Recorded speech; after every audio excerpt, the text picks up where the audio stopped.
Bonjour à tous, ici on va continuer sur les règles de dérivée et là on va regarder comment on dérive une racine. Racine carrée, racine cubique, racine, etc. Alors regardons un exemple ici. J'ai ici f de x égale racine carrée de x. Mais attention, une racine c'est une puissance. Alors je l'ai fait ici, une racine c'est une puissance. Ça veut dire racine carrée de x, je dois la mettre comme une puissance. Alors je sais que racine carrée de x, c'est racine carrée, c'est x exposant 1/2. C'est une puissance. Donc, regardez une vidéo que j'ai mis qui englobe les connaissances minimales mathématiques que vous devez avoir pour réussir votre calcul différentiel. Il y a un minimum de mathématiques que vous devez connaître et parmi eux, c'est ça. Comment transformer les racines en puissance et les puissances en racines. Et bien là, je peux dériver maintenant. Racine carrée de x, je peux le dériver. C'est la même chose que la dérivée de x à la 1/2. Mais ça, c'est une puissance. Comment je dérive une puissance? J'ai la formule de la puissance. La puissance, je prends l'exposant, je le mets devant. X exposant n, c'est-à-dire le degré moins 1. Et bien, je vais faire la même chose. Je vais faire 1/2.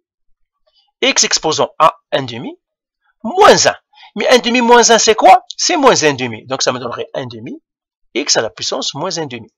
Maintenant, il faut faire un peu le ménage. Alors, j'ai un exposant négatif. Ça, c'est la loi des exposants. Puisque j'ai un exposant négatif, on a dit c'est un dénominateur. Donc, dans le dénominateur, je mettrai 2 parce que c'est 1/2. X exposant 1/2 parce qu'il a un exposant négatif, il va partir au dénominateur, donc ça serait x exposant 1/2. Et là, en haut, il n'y a rien, je mets 1. Mais x exposant 1/2, je peux encore, ça c'est une puissance avec une fraction, je peux revenir aux radicaux, ça me donnerait 1 sur 2 racine carrée de x. Parce que x à la 1/2, c'est racine carrée de x. Et bien voilà, j'ai trouvé le dérivé de la racine carrée de x. Et ça, on l'avait déjà fait avec la formule. Revenez, vous allez voir qu'on a trouvé la même chose. Donc voilà la dérivée de la racine carrée. Comme ça, je vais l'écrire ici. Et je prendrai un deuxième exemple et j'arrête. Donc ça, c'est la dérivée de racine carrée de x. Et apprenez ça par cœur. C'est 2 sur racine carrée de x. Parce qu'on l'utilisera beaucoup, cette dérivée de la racine. Disons, moi j'ai une autre maintenant fonction. J'ai par exemple f de x est égal à racine cubique de x au carré. Comme ça. Et bien ça aussi c'est une racine, c'est une puissance. Puissance quoi? Et bien tout simplement je peux l'écrire c'est comme ça, x exposant 2 tiers. Tout simplement ça c'est un dénominateur. Ce que vous trouvez ici sur le radical, c'est un dénominateur. Et puis je veux dériver ça. Ben c'est facile, x exposant 2 tiers. Je le dérive, c'est une puissance, je sais comment dériver une puissance, donc ça me donnerait 2 sur 3, x exposant 2 tiers moins 1, parce que l'exposant doit le faire moins 1. Et bien ça me donnerait 2 sur 3, pardon, x exposant 2 tiers moins 1, moins 1 tiers.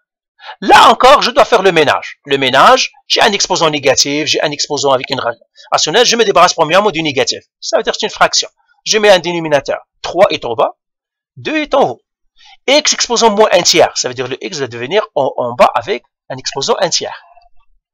Et là, qu'est-ce que je vais faire? Donc, x à la 1 tiers, je vais le changer en radical, ça me donnerait 2 sur 3 racine cubique de x.